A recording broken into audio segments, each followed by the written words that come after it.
DKP super support में आपका फिर से एक बार स्वागत है। दोस्तों, आज हम बात करेंगे उत्तर प्रदेश में 12वीं एवं बीए पास लड़कियों के लिए सरकारी नौकरी के बारे में। दोस्तों, अगर उत्तर प्रदेश में अगर आप ट्वेल्थ आर्ट्स से की हैं या आप बीए नॉर्मल की हैं, आर्ट्स से की हैं, तो आप किस नौकरी के लिए आप तैयारी कर सकती हैं। दोस्तों, उत्तर प्रदेश में ऐसे कई स्टूडेंट्स हैं, कई लड़कियां स्टूडेंट हैं जो नॉर्मल बीए आर्ट्स से करती हैं और फिर उसके बाद उन नौकरी की तलाश करती हैं। तो ये वीडियो उन्हीं के लिए खासकर, हालांकि ये वीडियो सभी के लिए यूजफुल है, चाहे वो लड़की हो या लड़का हो, लेकिन ये उनके दृष्टिगत तरह की बनाई जा रही है।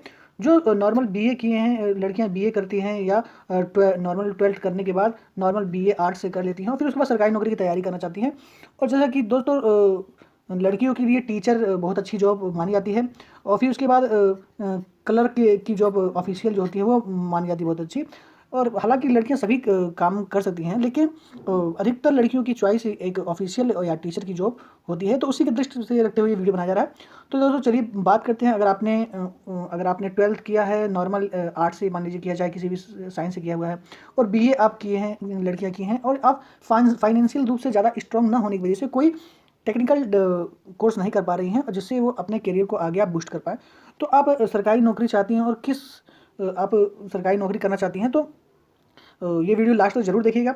अगर आप ट्वेल्थ की हैं किसी भी विषय से, बीए की हैं किसी भी विषय से, और फिर दोस्तों लड़कियां जो भी हैं उनके लिए मैं आपको सलाह देना ये चाहूँगा कि आप जब ट्वेल्थ, मान लीजिए आप वर्तमान में ट्वेल्थ में हैं, तो आप उसी टाइम जब आप बीए में एडमिशन लेती हैं तो उसी के दौरान आप इंग्लिश और हिंदी टाइपिंग स्टार्ट कर दीजिए।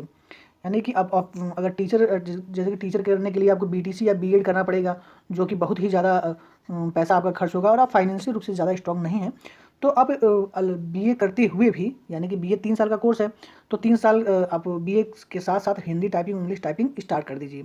फिर उसके बाद साथ बीए करने के तुरंत बाद, या अगर चाहे तो आप साथ में ही डायरेक्ट ट्रिपल सी में एडमिशन ले सकती हैं। ट्रिपल सी एक नीलेट द्वारा कोर्स कराया जाता है, 3 मंथ्स का होता है, नाइलेट द्वारा होता है।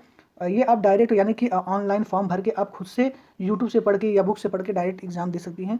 बहुत ही फेमस कोर्स है, इसे कर लीजिए और साथ में हिंदी इंग्लिश टाइपिंग करती हैं। तो जब तक आपका बीए कंप्लीट होगा 3 इयर्स का, तब तक आपका ये हिंदी और इंग्लिश टाइपिंग में आप मास्टर हो जाएंगी, यानी एक्सपर्ट हो जाएंगी, और ट्रिपल सी आपका क्लियर हो गया रहेगा। तो ये साथ साथ आपका ये योग्यता भी बन जाएगा, एक आपका स्किल डेवलप हो जाएगा हिंदी और इंग्लिश टाइपिंग का, और एक कंप्यूटर का बेसिक नॉलेज आपको हो जाएगी। तो इतना करने के बाद आपको देखिए इतने जॉब्स आपको मिलेंगे करने के लिए। यहाँ आप स्पष्ट हो जाएगा, इसको देखिए, पीडीएफ मैंने बना रखा है। इतने क्वेश्चन, यहाँ एरो आप देखिए, यहाँ एरो आया है। इतना करने के बाद आप यहाँ आप इसके लिए एलिजिबल हो जाएंगे। और जैसे कि मैं आपको बताना चाहूँगा, ट्रिपल सी बहुत ज़्यादा आपको, अगर आप यूट्यूब से पढ़ना चाहती हैं, तो बस फॉर्म आप जब भरेंगी तो 590 रुपये या 600 के आसपास उसका फीस है, एक बार पेमेंट करेंगी और फॉर्म भरते हुए भी आप डायरेक्ट तैयारी स्टार्ट कर दीजिए ट्रिपल सी का यूट्यूब के माध्यम से, तो आप ट्रिपल सी आपका निकल जाएगा आराम से। फिर उसके बाद आप जब इतना टाइपिंग कर लेंगे और ट्रिपल सी आपके पास हो जाएगा, तो आप यूपी ट्रिपल एस सी का जूनियर असिस्टेंट यानी कनिष्ठ सहायक के लिए आप एलिजिबल हो जाएंगी। Allahabad high court junior assistant यानी कि कलर के लिए आप एलिजिबल हो जाएंगी।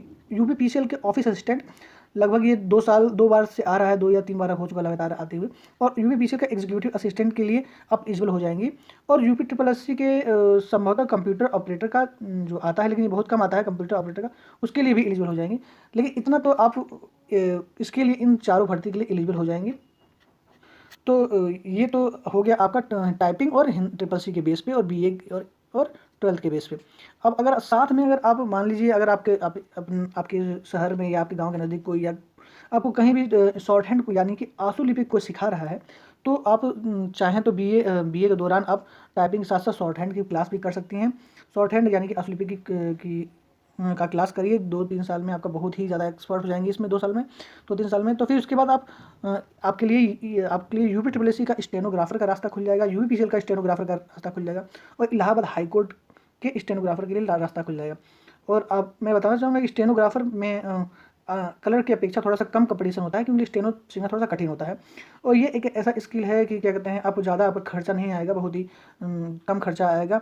मान लीजिए बीएड बीटीसी या कोई भी टेक्निकल डिग्री करती हैं, बीटेक वगैरह कुछ भी करती हैं जैसे कि, तो उसमें ज़्यादा अमाउंट लगता है। अगर आपका घर फाइनेंशियल रूप से उतना स्ट्रॉन्ग नहीं है, तो टाइपिंग और स्किल टाइपिंग के साथ साथ स्टेनोग्राफर सीख लेती हैं, तो कुल मिला के आपका समझ लीजिए ये 4 और 3 7 नौकरी के लिए आप योग्य हो जाएंगी।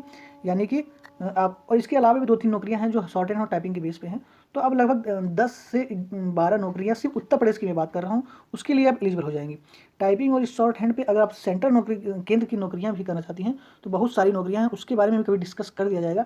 बस मैं आपको बता देता हूँ कि पैरामिलिट्री फोर्सेज अगर आप करना चाहती हैं तो उसमें भी हेड कांस्टेबल मिनिस्ट्रियल का होता है। वो अब मैं अगले वीडियो में बताऊँगा बहुत डिटेल में। तो अब तक यूपी के लिए मैं आज स्पेशल बताया हूँ कि टाइपिंग और शॉर्ट हैंड सीख के आप कई नौकरियों के लिए एलिजिबल हो सकती हैं। अगर वीडियो पसंद आए तो प्लीज़ लाइक करें और चैनल को जरूर सब्सक्राइब करें।